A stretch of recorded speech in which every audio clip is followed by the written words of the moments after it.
Hey, what's up, Ethan? This is a demo video for you for your Atonement saber. This is the Ray Concept Saber by Shadowfoil Props. We're going to go over my desk. I'll show you the metal chassis and crystal chamber that I made for it, how to operate a one-button setup, and show you that everything works properly.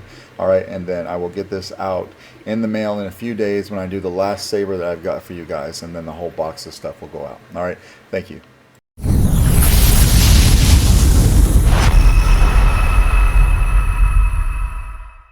Alright, Ethan, let's go over your Atonement saber by Shadowfoil Props.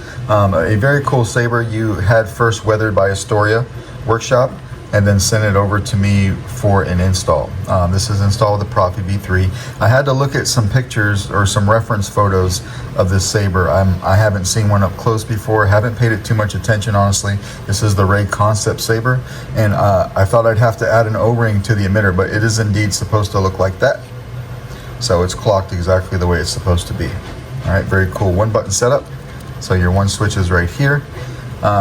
Very cool blade plug as well. I thought that the blade plug was in here, and then when I loosened up this guy right here and this guy right here, this entire thing came out. Very nice blade plug.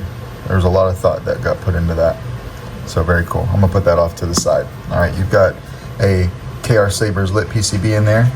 This is for now running my Apologize sound font by my buddy Jesse over at Kyberphonic. There is a copy of the config file on the SD card, so you can change it to do whatever you like. All right, let's go ahead and take this handle off here.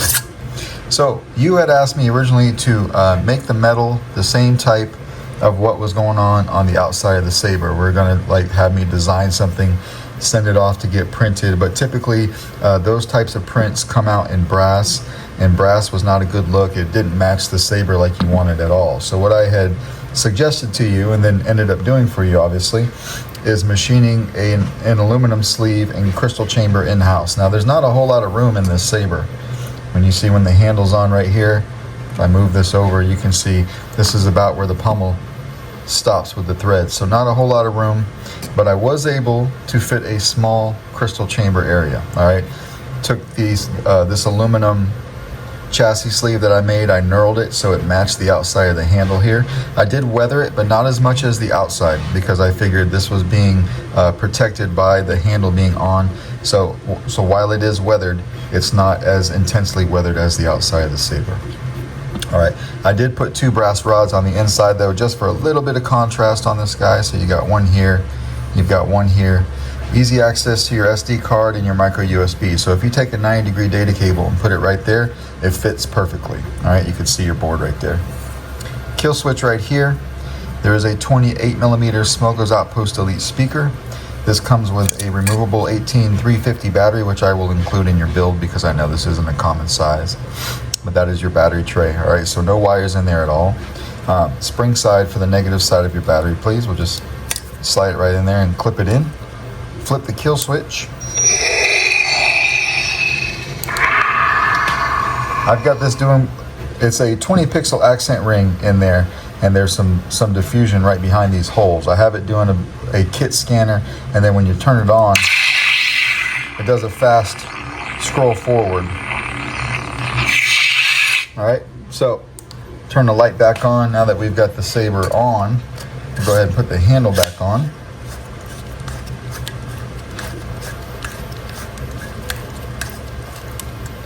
Handle's locked in nice and tight. Blade plug right here. We can come over here and hit power. The LEDs light up. Now when the handle is on, this thing is super beefy. Blaster bolts.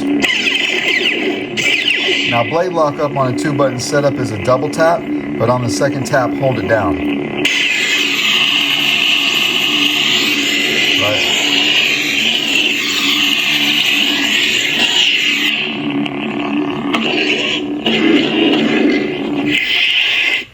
You want to change sound fonts when the saber's off. This just has the one sound font on it for now, but you would do a long press on the power.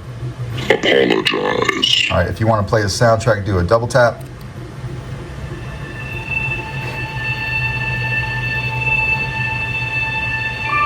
You can almost see your speaker right through the vent right there. Do another double tap to turn off. And then I forgot to grab my Allen key, but what I'm gonna do is I'll hold a blade in here for you and light it up. This is designed, sir, for a 1-inch diameter blade. So we'll fire that up. Your blade retention would be here and here, all right? The blade lock up.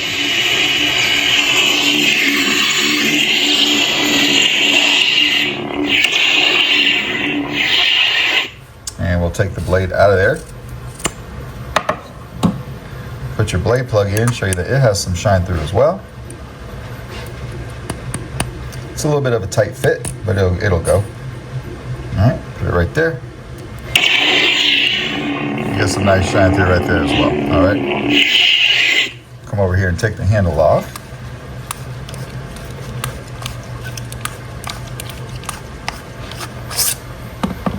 Turn it on. Flip it off with the kill switch right here. Very easily accessed to turn the saber off. All right.